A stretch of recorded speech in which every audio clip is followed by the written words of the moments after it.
Le barbu, tu dégages. Il faut voir aussi le bon côté, la motivation reste intacte. Et ça, c'est formidable. Salut tout le monde, c'est Déborah et aujourd'hui on va tenter d'oublier un peu le dernier Astérix et Obélix l'Empire du Milieu en revenant sur Astérix le domaine des dieux et Astérix le secret de la potion magique parce qu'ils sont vachement plus cool, mais aussi parce que mine de rien, ces deux films d'animation ont joué un rôle important dans la franchise et plus largement dans le paysage cinématographique français. Pourtant, à première vue, refaire une adaptation animée d'Astérix en France, c'était pas quelque chose d'exceptionnel. Pour rappel, avant le domaine des dieux en 2014, il y avait déjà eu 8 films d'animation Astérix, du cultissime Astérix le Gaulois de 1967 au plus oublié Astérix et les Vikings de 2006. Plus largement, en France, les adaptations de bandes dessinées, il y en a un paquet depuis les années 60, pour Astérix mais aussi pour Tintin par exemple, avec Tintin et le Temple du Soleil, Lucky Luke avec La Balade des Dalton, ou même Bécassine avec Bécassine et le Trésor Viking. Le projet en lui-même n'avait donc rien d'un ovni, mais il n'était pas aussi anodin qu'on pourrait le penser. Refaire un Astérix au cinéma, c'était ni une évidence, ni un pari gagné d'avance, parce qu'au moment où la production a été lancée, la franchise Astérix avait été essorée avec une douzaine d'adaptations en tout genre, et surtout une grosse baisse de régime et de popularité après Astérix aux Jeux Olympiques, qui est un peu notre Justice League à nous, aussi bien du côté des coulisses que de la critique ou du box-office. Ensuite, il y a eu Au service de Sa Majesté, un épisode plus anecdotique qui n'a pas vraiment emballé la critique et qui s'est aussi planté au box-office. Et même du côté de la branche animée, c'était pas la grande forme. Le plus gros succès avant le domaine des dieux, ça restait le premier Astérix avec 2,4 millions d'entrées. Et après avoir réussi à se maintenir avec Astérix et Cléopâtre et les 12 travaux d'Astérix, les films ont progressivement décliné vers le simple million d'entrées. C'est ce qui s'est passé pour Astérix chez les Indiens et le dernier Astérix et les Vikings, qui a pourtant coûté 22 millions d'euros. En plus, tout le monde ou presque les a oubliés et il est peu probable qu'ils atteignent un jour le statut culte des premiers. Donc la première mission du domaine des dieux, c'était de réconcilier le public avec la licence. Mais il y en avait aussi une autre, plus technique, qui était d'importer le cinéma d'animation 3D en France. Aujourd'hui, on baigne dans l'animation en relief. La 3D, c'est quelque chose qui s'est largement démocratisé et qui est presque devenu une nouvelle norme depuis le premier Toy Story. Mais en France, ça a mis un peu plus de temps à arriver et à s'installer. En 2003, il y a eu Kina la prophétie, qui était le premier film français entièrement animé en 3D et qui a été un enfer de production qui a commencé à la fin des années 90.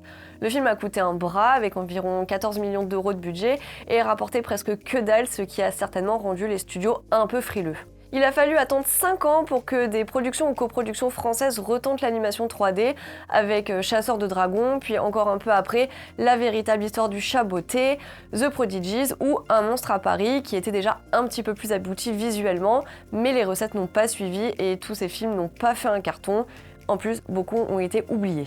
En même temps, même si on était sur des budgets qui se comptent en millions d'euros, voire en dizaines de millions d'euros, ces films n'ont pas vraiment eu les moyens à la hauteur de l'ambition et n'avaient pas de franchise suffisamment solide sur lesquelles s'appuyer derrière.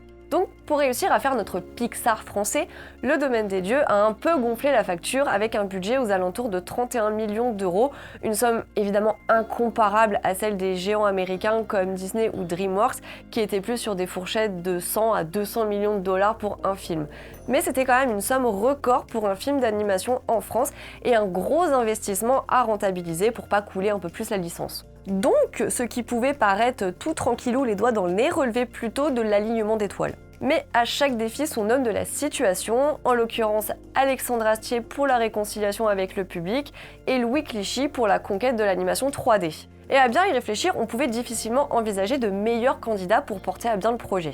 Concernant Alexandre Astier, il avait déjà un pied dans la licence, même si c'était plutôt pour marcher dans une merde de chien vu qu'il a joué un petit rôle dans les Jeux Olympiques.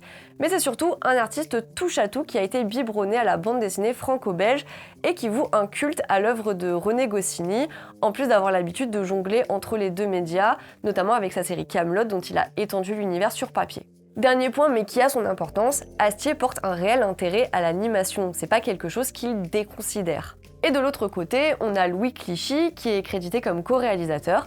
C'est un profil plus discret et anonyme qu'Alexandre Astier, mais il fait partie du vivier de talents français qui a pu apporter toute l'expertise qu'il a acquise chez Pixar, chez qui il est parti bosser après être sorti de l'école des Gobelins de Paris. Il a travaillé 3 ans pour eux et il a été animateur sur de gros projets, Ratatouille, Wall-E, Là-haut et même le super court-métrage Jour-nuit. Et en France, il a travaillé sur les storyboards d'une 40aine d'épisodes de la série Corneille et Bernie, qui est une de mes 1000 Madeleines de Proust. Donc pour tous les deux, c'était vraiment un projet animé par l'amour, la passion et l'envie, et c'est ce qui, selon moi, fait que Le Domaine des Dieux est une telle réussite, même si c'était leur tout premier long métrage d'animation. Pour parler du Domaine des Dieux en lui-même, l'histoire raconte comment César tente de romaniser les Gaulois en construisant de nouvelles résidences tout autour de leur village. La 3D et l'animation trahissent quelques lacunes et limites techniques par endroits, mais c'était vraiment un ravalement de façade nécessaire pour redonner une gorgée de potions magiques à la franchise. On découvrait Astérix et l'univers de la BD pour la première fois en relief, avec des textures nouvelles, de nouvelles possibilités visuelles, une nouvelle dynamique qui, malgré tout, n'empiète jamais sur la charte graphique qui respecte scrupuleusement les dessins originaux d'Uderzo. Et puis l'écriture à la fois littérale et très parlée d'Astier, qui est crédité comme co-scénariste, est juste parfaite pour ce genre de transposition. Comme Goscinny qui en a fait une des spécificités d'Astérix, Astier aime jouer avec la langue, et c'est pas pour rien qu'il en a fait une de ses professions. Comme il l'exploitait déjà super bien dans Que ma joie demeure ou Kaamelott, il adore les calembours, les jeux de mots bien tournés, les doubles sens cocasses et les répliques qui restent en tête. D'ailleurs, Astier a vraiment voulu mettre en valeur le phrasé des personnages et le tempo comique des doubleurs en enregistrant d'abord les voix avant de coller dessus les dessins et de les animer. Comme ça, ce sont les personnages, leur gestuelle et leur expressivité qui s'adaptent au texte et au travail du casting vocal et pas l'inverse. Forcément, ça rend l'univers moins rigide et ça permet aux interactions entre les personnages d'être plus authentiques et crédibles. Tout ce travail a payé puisque le film a fait un bon démarrage en France avec environ 185 000 entrées, ce qui n'était pas non plus incroyable, mais il y a eu un très bon effet de bouche à oreille qui a permis au film de frôler les 3 millions d'entrées et de devenir le plus gros succès pour un film d'animation Astérix. Bon, il a pas fait le poids face au Bulldozer Dragon 2, mais il a quand même réussi à battre Disney sur son propre terrain en dépassant les nouveaux héros et même la grande aventure Lego de Warner. Après avoir donné un coup de fouet à la franchise et avoir restitué l'esprit de Goscinny qui s'était perdu au cinéma, les deux collaborateurs ont visé encore plus haut en 2018 avec leur seconde adaptation, qui en fait n'est pas une adaptation à proprement parler, mais une histoire originale basée sur l'œuvre de Goscinny et Uderzo. C'était la condition pour qu'Alexandre Astier rempile et ça a été accepté alors que ça n'avait pas été fait depuis les 12 travaux d'Astérix.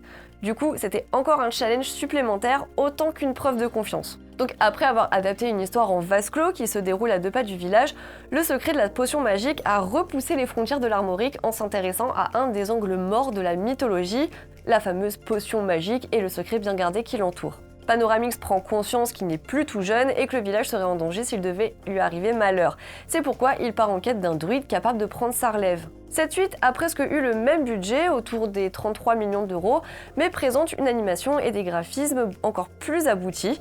Même si on peut regretter la palette de couleurs plus terne, il y a des scènes plus folles et plus ambitieuses, comme toute la présentation des druides ou la scène finale de l'attaque du village. Les projecteurs sont cette fois braqués sur Panoramix, avec Astérix et Obélix plus en retrait, comme on le voit d'emblée sur l'affiche. Ce parti pris peut être assez déstabilisant, mais il a le mérite de changer de point de vue, d'adopter un ton plus grave et de muscler les enjeux tout en offrant de nouvelles pistes narratives davantage tournées vers l'avenir. Mais à l'inverse, c'est aussi une façon de se recentrer sur le cœur de la mythologie en revenant à la racine après avoir mis à l'honneur l'identité gauloise à travers une histoire un peu plus cynique sur le principe de développement économique et de capitalisme. Ce que j'aime beaucoup dans ces deux films, c'est qu'Alexandre Astier, pour me concentrer un petit peu plus sur lui, n'a pas livré des œuvres désincarnées dans lesquelles il serait resté en retrait. Au contraire, il a réussi à s'approprier l'œuvre sans la saccager, contrairement aux Jeux Olympiques ou plus récemment à l'Empire du Milieu. Et surtout, ce sont deux objets pop. Astier se considère lui-même comme un geek et, comme avec Kaamelott, il a réalisé 2 films ultra référencés qui multiplient les clins d'œil plus ou moins appuyés à la culture populaire. Alors ça va du jingle de RTL au rugissement du T-Rex dans Jurassic Park, en passant par Le Seigneur des Anneaux, King Kong, les Power Rangers, les combats de mecha façon Japanimation ou même Kaamelott, ce qui prouve que l'autocitation et le fanservice ça peut être bien fait et intelligent. Avec le secret de la potion magique, on retrouve aussi l'esprit de troupe et de bande de potes qu'il y avait dans le cultissime Mission Cléopâtre, souvent considéré comme le meilleur et pour lequel Alain Chabat avait ramené toute sa bande de potes. Là, c'est plutôt la bande de Kaamelott, avec notamment les voix d'Alexandre Astier, de Lionel Astier, de Joël Sevilla, de Guillaume Briat et de Franck Pitiot, qui jouent Arthur, Léo Dagan, Dame Célie, le roi Burgonde et Perceval. Le film a d'ailleurs été très bien accueilli par le public et a marqué un nouveau record pour la branche animée avec presque 4 millions d'entrées, ce qui est aussi un record pour un film d'animation français, si on laisse de côté Arthur et les Minimoys qui n'est pas entièrement animé. Là encore, le film a doublé Disney et Ralph 2.0 et même Hôtel Transylvanie 3 qui avait quand même fait 3 millions d'entrées. Bon, c'était évidemment impossible de battre Les Indestructibles 2 et c'était inespéré de l'égaler, mais il a quand même réussi à réduire l'écart avec ses presque 6 millions d'entrées. Ces deux adaptations d'Astérix, c'est donc les deux faces d'une même pièce, entre le retour attendu en territoire conquis et la découverte de nouvelles contrées, ce qui manquait cruellement à la franchise et lui a permis de se réveiller après quelques années de coma. Bon, depuis, Guillaume Canet a de nouveau assommé la franchise, mais il a tout récemment été annoncé qu'en plus de la série animée d'Alain Chabat, un nouveau long métrage animé allait entrer en développement dans les prochaines semaines, toujours produit chez M6 Studios. Ce sera donc le 11e film d'animation, mais on ne sait pas encore quel style ce sera, même si on devrait logiquement rester sur de la 3D. Et on ne sait pas non plus si ce sera une nouvelle histoire originale ou une autre adaptation d'un autre album. Par contre, on sait qu'il devrait aussi coûter dans les 30 millions d'euros et qu'Alexandre Astier et Louis Clichy ne seront pas impliqués. Le film sera réalisé par Alexandre et Boyan, ce qui est intéressant parce qu'il n'a pas le CV de Louis Clichy, mais il a à la fois travaillé aux États-Unis comme animateur pour DreamWorks sur le premier Kung Fu Panda et sur Monstres contre Aliens, et en France pour Michel Oslo sur le magnifique Azur et Asmar. Il a même réalisé un premier long métrage en 3D, Mune, le gardien de la lune. Pour le scénario, il sera signé par Alexandre de la Patelière et Mathieu Delporte, le duo à qui on doit l'adaptation du Prénom en 2012, mais aussi le scénario original du film Renaissance, qui était le premier film d'animation coproduit en France à être tourné en motion capture après les expérimentations de Zemeckis sur le Pôle Express et Monster House. Donc peut-être qu'après l'animation 3D, on aura droit à une autre technique comme la motion capture, un peu façon Tintin et le secret de la licorne mais avec 100 millions d'euros en moins de budget, ce qui tout de suite sonne pas du tout comme une bonne idée. Mais bon, après on pourra difficilement faire pire que ce qui a été fait dernièrement. Voilà, cette vidéo est maintenant terminée, mais avant de vous laisser, je vais quand même vous réclamer de l'amour et des sous, parce que comme vous le savez, Écran Large a besoin de votre soutien, et si vous le pouvez, en échange de quelques euros par mois, on propose sur le site un abonnement qui permet d'accéder à de super dossiers, comme récemment sur Prêt à tout, Schizophrénia ou Sexe, mensonge et vidéo. Le lien vers cet abonnement est en description de la vidéo. Merci et à très bientôt!